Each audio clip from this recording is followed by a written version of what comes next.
Olá, olá, bem-vindo, bem-vinda a mais um LanaCast. Como todos, eu fico muito feliz de gravar, mas hoje eu tô me sentindo especialmente honrada. Eu uso muito essa palavra, mas porque eu acredito mesmo nela, que as pessoas nos honram com o seu tempo, com a sua sabedoria. E hoje é um dia especial para mim, porque eu trabalho na ginecologia há mais de 20 anos, conheci ginecologistas no Brasil inteiro. E tive a oportunidade de conhecer e ficar um pouco mais próxima dessa pessoa que eu vou trazer aqui hoje. E é uma admiração enorme, um conhecimento absurdo. Eu vou falar um pouquinho, que eu anotei até o currículo. E, assim, uma generosidade, uma simplicidade, sempre, assim, um carinho comigo. Então, estou muito feliz, muito, muito, muito honrada mesmo. Esse médico, ele é ginecologista, diretor e criador, eu vou ter que falar o nome, do Instituto Paulo Guimarães, 33 anos de excelência no que ele faz. Ele tem um curso há mais de 30 anos, com mais de 8 mil médicos treinados, mais de 500 médicos estrangeiros treinados, administrador de empresas. Ele foi, sem sombra de dúvidas, um dos primeiros, se não o primeiro, a trazer tecnologias para o Brasil. Tanto que em 2011 foi lá para Las Vegas apresentar o Fotona, que é um laser íntimo. Enfim, é um currículo infinito. Dr. Paulo, muito obrigada por estar aqui comigo hoje. É uma honra enorme. Eu quero saber tudo.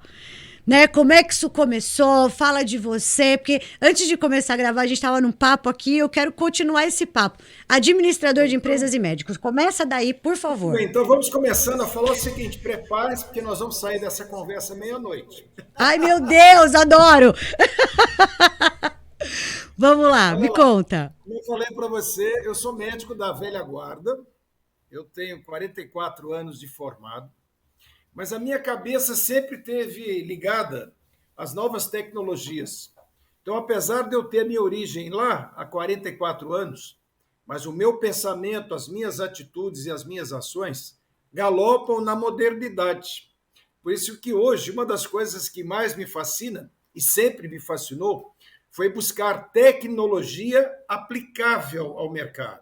Eu não queria aquela tecnologia que ficava restrita à universidade, à pesquisa, mas aquela tecnologia que pudesse ser aplicada para o médico do dia a dia, na sua rotina, mas também pudesse levar isso às suas pacientes, promovendo transformações, transformação de qualidade de vida, transformações de diminuir a incidência das doenças, ou seja, a gente sempre prescindeu a ideia de que nós podemos fazer transformação disso utilizando o ensino. O ensino era uma das minhas grandes paixões. Eu fiz a faculdade de medicina em Belo Horizonte, na UFMG, passei dentro da universidade sendo monitores, trabalhei no curso de medicina, Lana, vendendo livros, trabalhando com a área de venda, para mim uma das melhores escolas. Acompanho você no seu trabalho de venda, você vendeu equipamento médico, interagiu com o médico e, de repente, percebeu que o médico precisava de um instrumento diferente para usar o mercado, o conhecimento, o equipamento. Você adicionou o marketing, a gestão e o gerenciamento de resultados. Então, a gente vê que essa visão de ver o que é aplicável, você também teve, quando você fez a virada de chave, né? Eu comecei a minha área médica sempre buscando diferenciação de mercado. Ou seja, o que me guiava para o mercado de consultório, para a área de atendimento, sempre foi movida de tecnologia, de diferenciação. Basta dizer que nesses anos todos eu nunca tive emprego, não fiz trabalho nenhum para a SUS, não fiz trabalho nenhum de contratação por empresas, eu sempre me movimentei dentro de consultórios médicos, trabalhando com clientela privada. E quando eu falo clientela privada, não significa clientela de melhor poder aquisitivo, mas a clientela com melhor nível de exigência de qualidade.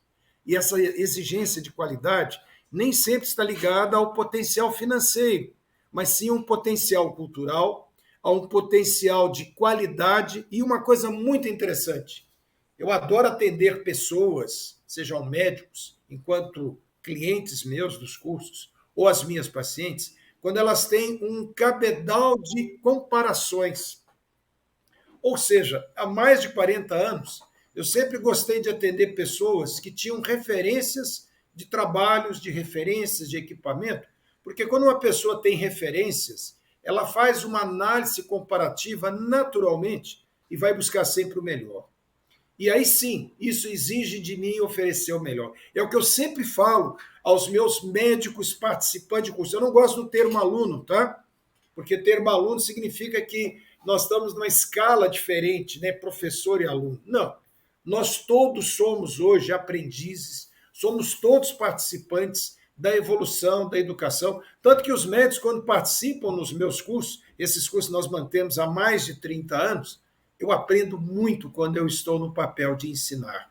Por isso que eu falo, entre ser professor e ser aluno, é apenas uma distância de olhar, porque quem ensina precisa aprender, quem é mestre precisa ter alma de aprendiz. Então, isso é que nos torna, muitas vezes, essa comunicação fácil, porque quem detém conhecimento não quer dizer que ele tem privilégio de guardar, mas tem o dever de distribuir esse conhecimento. Mas vamos lá. Começamos a trabalhar com laser em 1993. Gente, é tempo, hein? Eu fui o quarto médico a usar laser no Brasil. Primeira médica a usar laser no Brasil, doutora Nadia Wakawa, em 85, em São Paulo. Depois, doutor Jorge Ueno, também em São Paulo. Francesco Viscomi, que eu considero o pai da endoscopia ginecológica, fomos contemporâneos, fui participante dos congressos dele, e depois eu entrei nessa área. Um mineiro que morava em Goiânia trouxe o laser de CO2 para utilizar na ginecologia, não somente no HPV, nas videocolposcopias, mas começamos a trazer o laser de CO2 para tratamento da endometriose. Nessas épocas também nós já tínhamos curso, desde 91, por isso que nós estamos já há 33 anos dentro da área de cursos práticos, cursos hands-on, ou seja, os nossos primeiros cursos não eram cursos teóricos, não eram cursos vitrines, esses cursos desde o início, que a gente utilizava o material animal, experimentalmente animal, a gente operava, Lana, 400, 550 porcos em 5 dias. Caraca. Montávamos treinamento em 15 a 18 sets de laparoscopia. Participavam 45, 54 médicos, quando nós introduzimos a laparoscopia nessa época, fazendo treinamento em modelo animal. E esse foi praticamente o nosso início de conhecer cursos práticos. Porque, infelizmente, o que eu percebia é que toda tecnologia que chegava no Brasil, os médicos não tinham acesso, porque não chegavam dentro das universidades, elas chegavam no mercado aberto, mas os médicos não tinham onde treinar, conhecer esses equipamentos. Até o conhecimento do equipamento até poderia chegar através dos representantes das empresas, mas a utilização dele na clínica, a transformação de um equipamento num serviço que pudesse produzir procedimentos, democratizar esse atendimento, disponibilizar esse atendimento à população, informar essa população, não havia nada naquela época. Hoje você abre, por exemplo, dentro do Google, você coloca cursos, aparece uma infinidade de cursos, curso de extensão, curso final de semana, curso online, ou seja, há 33 anos os cursos não existiam. Então, nessa Isso, época, né? Desculpa te interromper, doutor Paulo. Conhecimento faz diferença.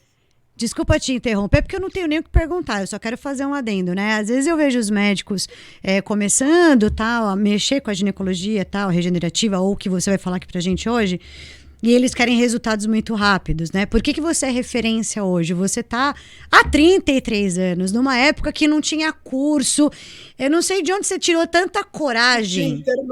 Não tinha internet. Não tinha gente, WhatsApp. Para divulgar, né? Hoje, como você falou, tem um monte de curso. Eu admiro demais essa coragem, esse empreender. Eu divulgava os meus cursos na época. Nós utilizávamos mala direta. Eu mandava 27 mil folders. Caraca. Divulgando os nossos cursos pelo correio. Então, você imagina o que é etiquetar 27 mil folders. E a gente tinha acesso a lista de ginecologistas através das sociedades. E mandava cartazes, até eu mandei para você hoje, eu Aham. mandava mais de 5.000 cartazes para hospitais de maternidade, cirurgias, para que fossem divulgados os nossos cursos. Então, Olha nessa o época, investimento, né? nós tínhamos contrato com o Correio para fazer essas postagens. As nossas postagens tinham selos já do Correio na época. E a gente, quando participava dos congressos, nós acessávamos as malas direto. Hoje não, hoje vocês fazem tudo e nós fazemos também por mail. Hoje nem mail nós usamos, né? Hoje nós temos redes sociais que você consegue alavancar divulgações através de 2 cliques. Agora imagina, eu mandava uma média de 4 vezes por ano 27.000 folders, ou seja, mais de 120.000 folders eram postados anualmente e mais de 16.000 cartazes por ano. Então, você imagina o trabalho, o investimento, a criação de artes impressas nessa época. E a gente já usava uma tecnologia, já usava uma modalidade visual bastante atraente para que realmente pudesse projetar transformações. E tudo isso para levar o melhor para as pacientes e para o maior número de pacientes possível através dos médicos. É incrível, propósito Você viu que lindo. você está com a cor do Instituto. A nossa palheta de cores está aí no seu estúdio, né? Você Porque sabe a que, gente anda alinhado. É a minha sabe, também, gente.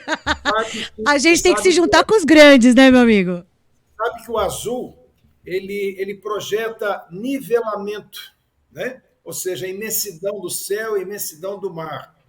E o roxo, ele é exatamente o espírito do começo e do fim e da paixão. Então, as palhetas de cores hoje do nosso instituto são exatamente o roxo, o azul e o rosa, sendo o rosa a parte da feminilidade, da suavidade, e o roxo da energia e da paixão, e o azul da serenidade, da imensidão dos espaços.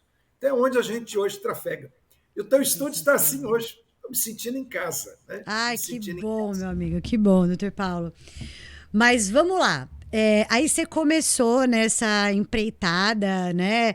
Incrível, uma história maravilhosa de empreendedorismo, inclusive fazendo coisas que você não aprendeu na faculdade de medicina, né? Como Não. administrando, fazendo marketing, entendendo de cores, porque tudo isso tem a ver. E aí você foi alcançando os médicos. Nesses 33 anos, o que que mudou e o que que tem mudado na ginecologia? O que que a mulher pode esperar? O que que o médico está procurando? Me conta. Olha só, eu dando uma visão mais ampla, a maioria de nós médicos somos formados para sermos médicos de doença.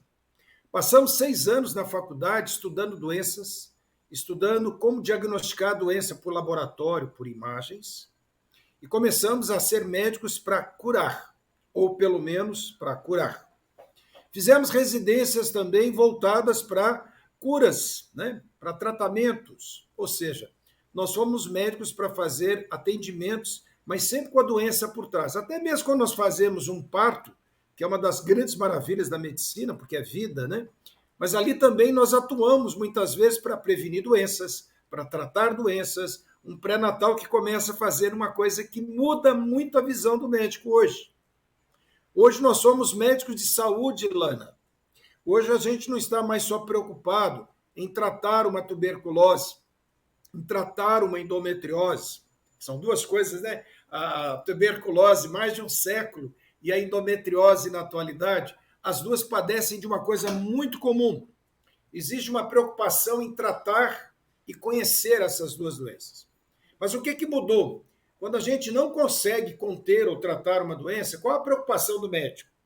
Fazer com que a gente atenue o impacto da doença, fazer com que a doença não atrapalhe a qualidade de vida do paciente. Eu estou falando de um paciente doente que a gente preocupa com a qualidade de vida. Qual é a postura do médico hoje? Nós temos que preocupar com a qualidade de vida sem que precisamos adoecer. Então, quando a gente fala hoje de uma medicina de futuro, uma medicina que quer qualidade de vida, nós estamos começando a abordar pacientes antes da doença. E aí é que vem os dois questionamentos meus. Por exemplo, quando eu comecei a trabalhar com laser, em 93, a gente trabalhava com laser em HPV. E as pacientes tratadas de HPV ficavam com a pele da vulva maravilhosamente linda. E nessa época a plástica começava o Resurface de laser com o Dr. Rômulo Mene, do Rio de Janeiro, meu amigo pessoal há 30 anos. Comecei a ver com ele o que o laser fazia no rosto e comecei a ver o que não era previsto, mas que melhorava a qualidade da vulva das mulheres para rejuvenescer. Nessa época, quando começamos a usar o laser para rejuvenescer, olha a palavra que eu usei, rejuvenescer. Significa o quê? Alguém que está velho e que a gente precisava fazer o tempo voltar. Tá? Por essa razão que hoje, falar rejuvenescimento a gente não cabe mais, porque chega no nosso consultório hoje, meninas de 25 anos, 27 anos, que vêm para fazer uma manutenção da beleza, vêm fazer um depósito de colágeno, vêm fazer um laser de clareamento, vêm fazer um laser para melhorar uma atrofia vaginal, ou seja, melhorar a qualidade do canal vaginal, tornando ele mais estreito, mais lubrificado, ou seja, essa menina não envelheceu. Por que eu vou fazer um tratamento de rejuvenescimento nela? Não, nós estamos fazendo o quê? Preservando a juventude, prolongando a juventude. Quando nós falamos hoje de regenerativa, é outro termo também que vai desaparecer, significa que quando nós estamos regenerando um tecido, esse tecido degenerou, esse tecido perdeu prejuízo de alguma qualidade, ou seja, nós deixamos ele perder colágeno, vitalidade, hidratação, ou seja, nós estamos rejuvenescendo e estamos regenerando. A geração atual vai ter o papel de fazer com que as pessoas não envelheçam, ou pelo menos prolongue a juventude, e vão ter o dever de não degenerar essas mulheres, não deixar degenerar, não deixar perder cabelo, não deixar perder qualidade de pele, não deixar ter doença, ou seja, nós não vamos degenerar mais para regenerar. Nós vamos estar preservando qualidade de vida. E aí nós vamos cair numa coisa muito interessante, que é um novo termo, que chama-se amortalidade. Eu não estou falando errado, não. Amortalidade significa um corpo que não adoece, um corpo que não degenera, um corpo que não tem morte, ou seja, ele só vai morrer quando a vida realmente cessar, ou quando um acidente da natureza, um assassinato, um suicídio, alguma coisa que venha cortar essa vida. Mas o corpo vai caminhar para uma amortalidade. Imortalidade só na alma.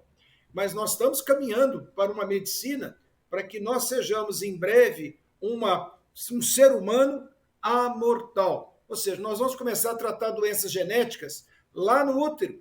Nós vamos ter tratamentos de genomas que não vamos ter doenças degenerativas.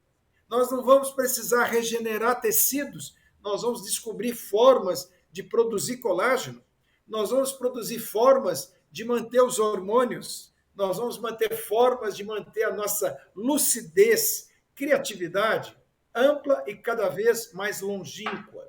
Então, esses dois termos hoje, rejuvenescer, ainda tem muita gente velha que envelheceu sem qualidade, sim, mas o compromisso dessa geração nova é caminhar para manutenção da juventude. Olha hoje as nossas vovós, Lana. As nossas vovós hoje têm cara de titia, estão nas baladas, estão namorando, estão casando, estão abrindo empresa, entrando em concurso, abrindo faculdades, ou seja, estão vivendo uma segunda juventude, sem que tenha havido o corte dela.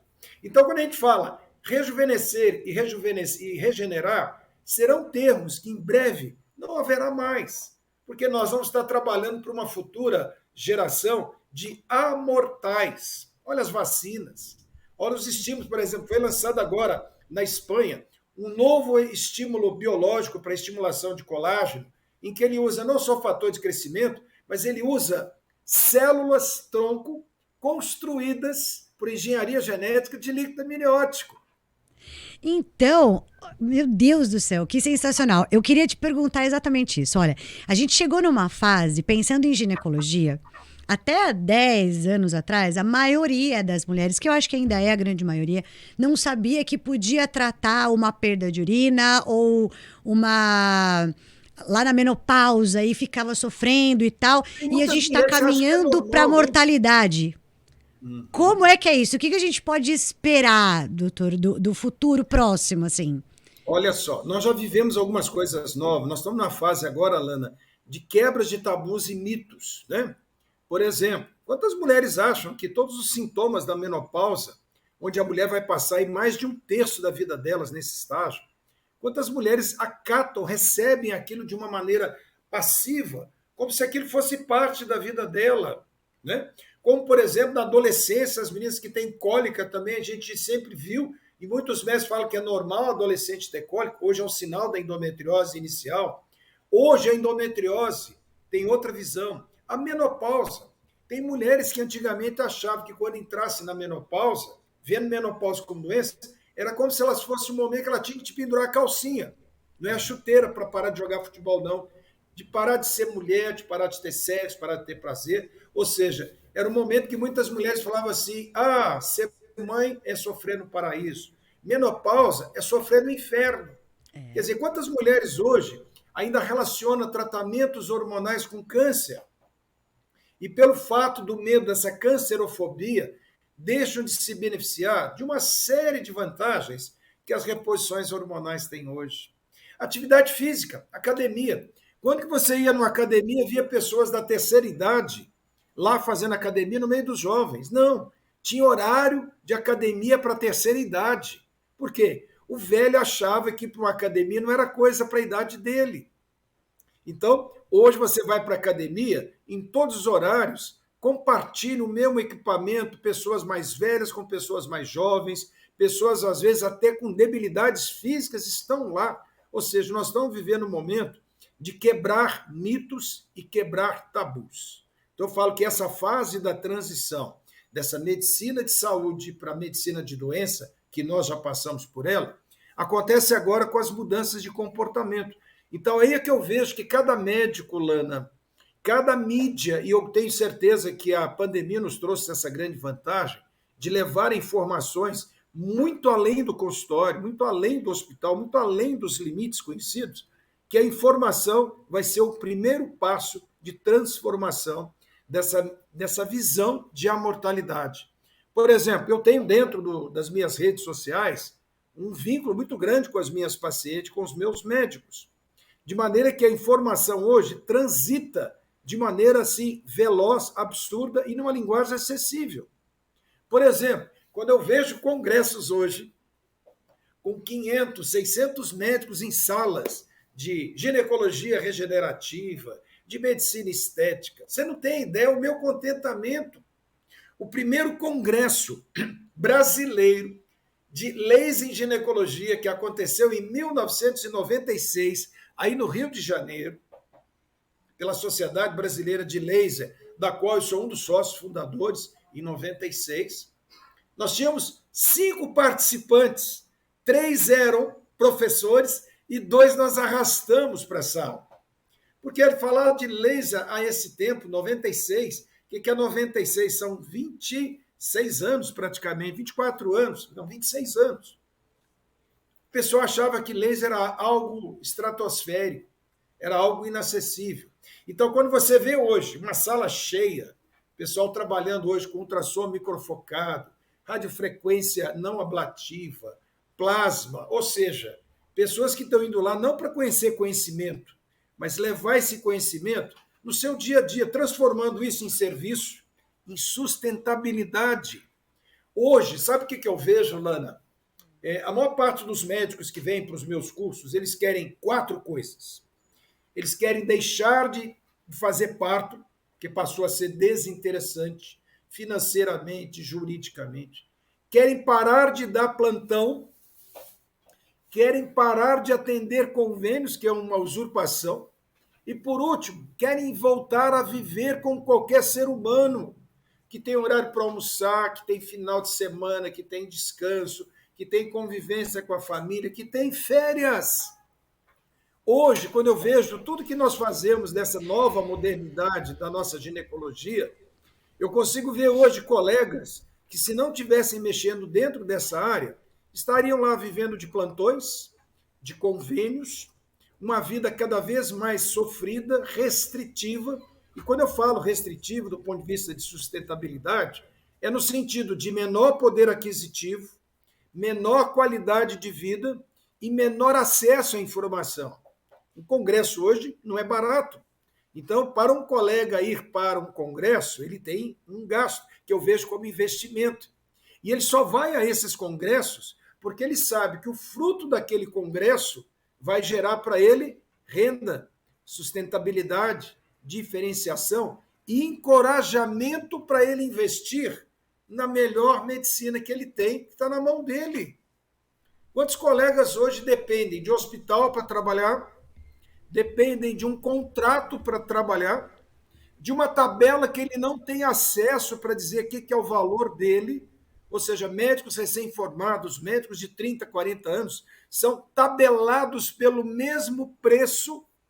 Lembra que a carreira de um médico ela é um acumulado de conhecimento e de saber, e aí você tabela no convênio hoje o mesmo médico que não investe como o médico investe. Então, quando eu vejo hoje a medicina regenerativa, vamos chamá-la assim hoje, eu prefiro chamá-la de cosmetoginecologia, porque ela abrange tudo, e é exatamente o nome da nossa sociedade mundial, que abrange todos esses setores. Quando eu vejo o médico hoje abraçando a cosmetoginecologia, ele passa a ter relação médico-paciente direta. Quem dá o preço para o cliente não é um intermediário, como um convênio ou um hospital. É ele. É ele que sabe o preço dele e ele sabe qual é o mercado que ele precisa atender. Ou seja, voltou o médico a ter necessidade de gerenciar buscas e ofertas. Ou seja, esse mercado que a gente precisa ter, a gente tem quando você começa a trabalhar com a parte profissional particular do consultório. Quando você sabe quanto custa o seu consultório, qual é o mercado e qual é o preço que você vai manter esse equilíbrio. Isso deveria ser a tônica atual, mas infelizmente pelo fato do médico nunca ter buscado o mercado, nunca saber o preço do que ele recebe, nunca saber quanto custa a hora dele, é que nós somos hoje submetidos à tabela. Quando você fala para o colega, vamos deixar o convênio, eu costumo brincar muito aqui nos meus cursos, Lana, que eu falo assim, há vida depois do convênio. Há vida depois da morte. Né? Eu vivo falando isso, meu amigo. Nós criamos aqui, durante o curso, numa metodologia de brincadeira, nós criamos o OA. O que é o OA? São os chamados obstetras anônimos. Não tem o AA para que as pessoas deixem o vício de beber. Nós criamos aqui o OA para que os médicos deixassem o vício de fazer parto. Nós temos já médicos aqui que já estão há 3 anos sem fazer parto. Alguns tiveram uma recaída porque foram fazer o parto do neto, o parto do sobrinho, o parto da filha, do primeiro parto, que eles têm essas recaídas. E que é o que você falou, né, doutor Paulo? É um momento mágico, é vida, né? É trazer uma vida ao mundo. Então é prazeroso, né? Os obstetras, eu fui 20 anos obstetra, tá? Mas a minha época de obstetrícia é bem diferente da atual. Hoje a minha obstetrícia atual que eu tinha na época, vamos dizer assim, eu não trabalhava com convênios, né? Eu era servo da minha paciente. Por isso que eu fiquei 9 anos sem férias. Minha família padeceu pra caramba pelas minhas ausências em jantares, aniversários e viagens. Hoje eu vejo um parto ser remunerado muito menos do que muitas vezes um garçom ganha numa noite, numa festa, por exemplo, né? E olha que a responsabilidade do médico obstetra é dupla, porque é mãe e filho, é um binômio, né? Agora, voltando a falar naquilo que eu disse, Lani, e aí vem uma coisa muito boa que é o teu mercado. O médico, pelo fato dele ter feito, grande parte dos médicos fizeram suas residências, sem ao menos saber o preço, por exemplo, de uma seringa. Eu pergunto hoje para os meus médicos na sala, quanto custa uma ampola de um Buscopan, uma ampola de Plasil? Não sabem. Quanto sai hoje o preço de uma luva de procedimento? Eles não sabem o preço de uma caixa, o que dirá da unidade.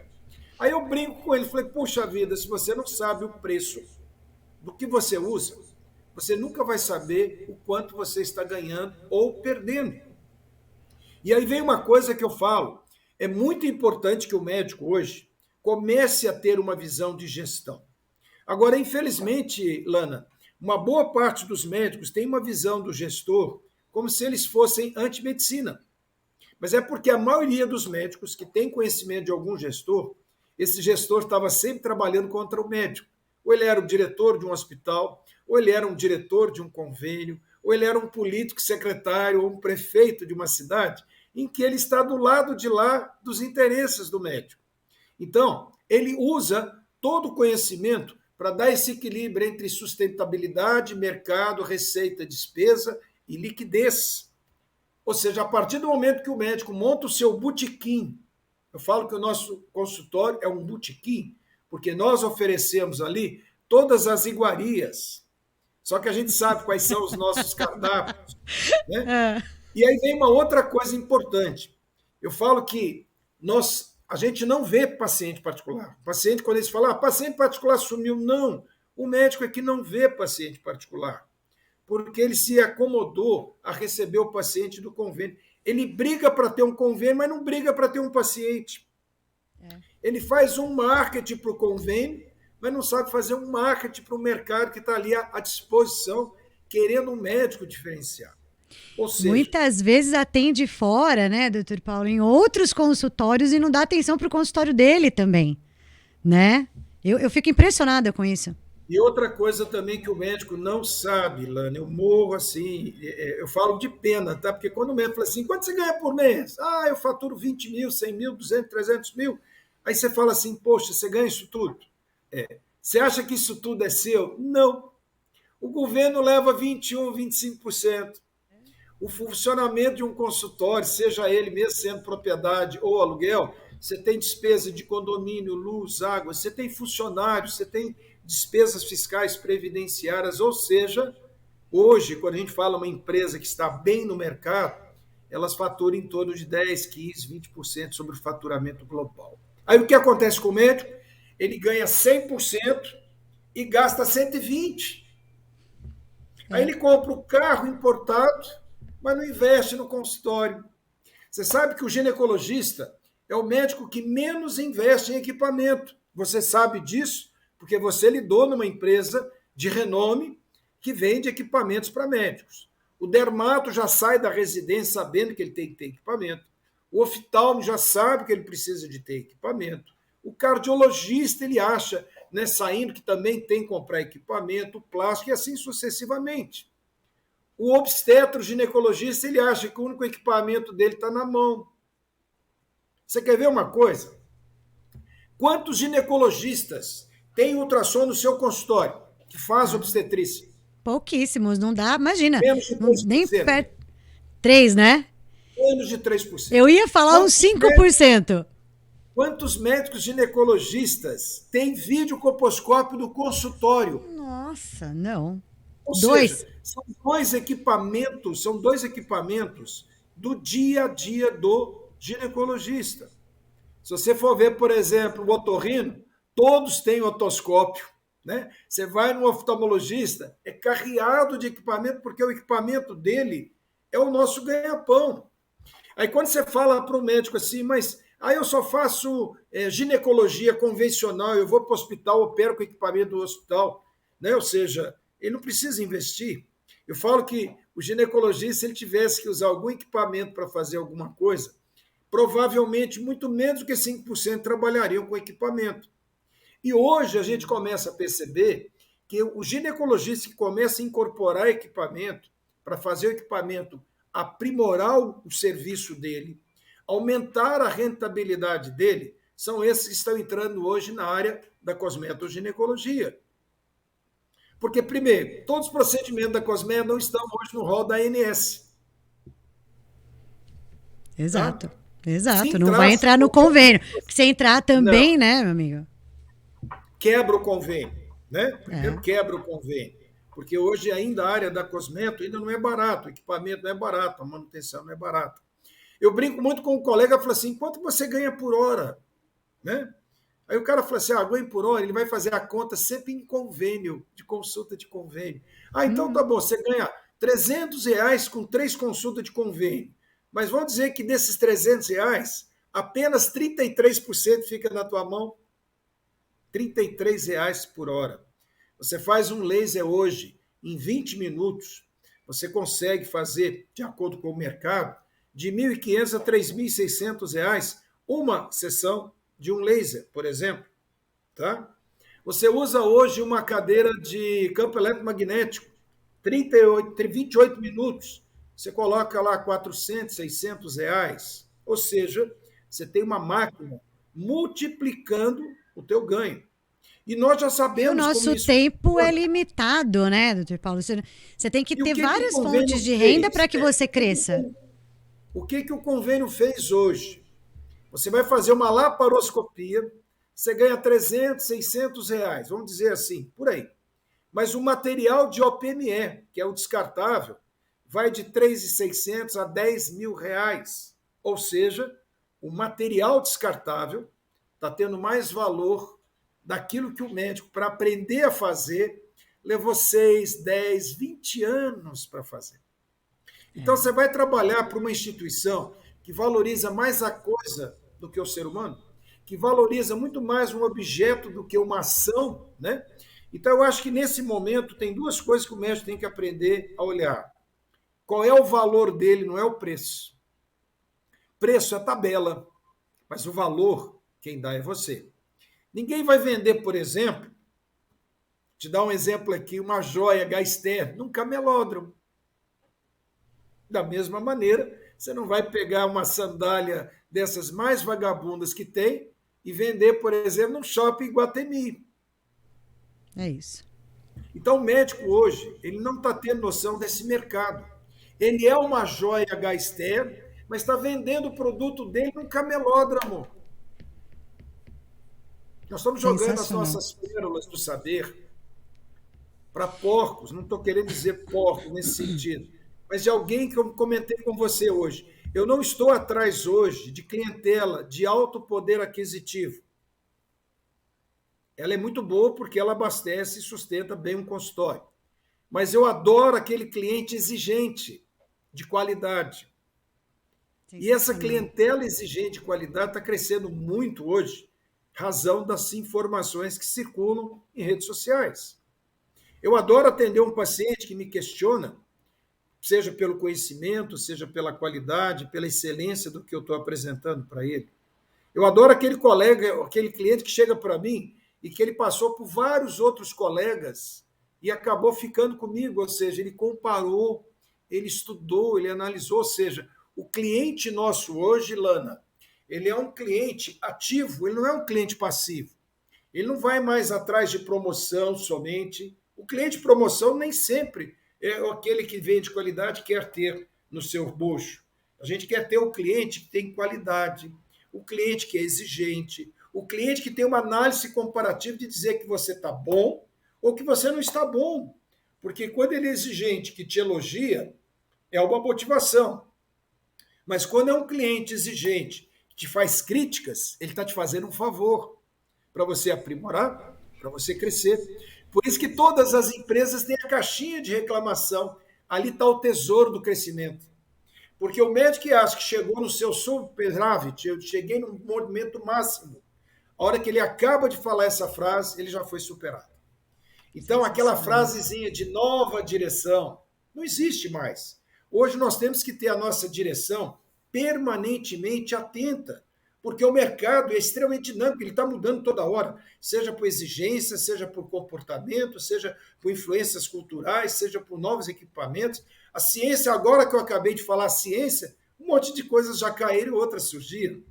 Então, aquele colega que acha que a empresa dele está no ponto máximo e que está tudo bem, e na hora que ele termina essa frase, ele já foi superado. Nós temos um mercado, que eu falo, não é ele competitivo, não. Ele é um mercado cada vez mais exigente de qualidade e excelência. Doutor Paulo, eu queria ficar aqui o dia inteiro, mas o povo já está me falando da hora. Mas olha, ninguém consegue. Gente, deixa eu te perguntar uma coisa, pra gente... Eu vou querer fazer outros LanaCast com você, tá? Porque eu tenho que abusar desse conhecimento todo. Mas antes de eu fechar, o que você acha, assim, duas dicas para os médicos que estão começando agora, que estão se formando, que caminho que eles podem seguir? O que você acha que se você soubesse antes, teria facilitado o seu caminho? 2 dicas, assim, para essa galera. A primeira dica a gente já faz, né? Dá uma olhada. Estudar. Boa. Estudar. Eu leio uma média de 25, 35 trabalhos mês. Mas o mais interessante, saber que o consultório é uma empresa, tá? E essa empresa precisa ter vida própria.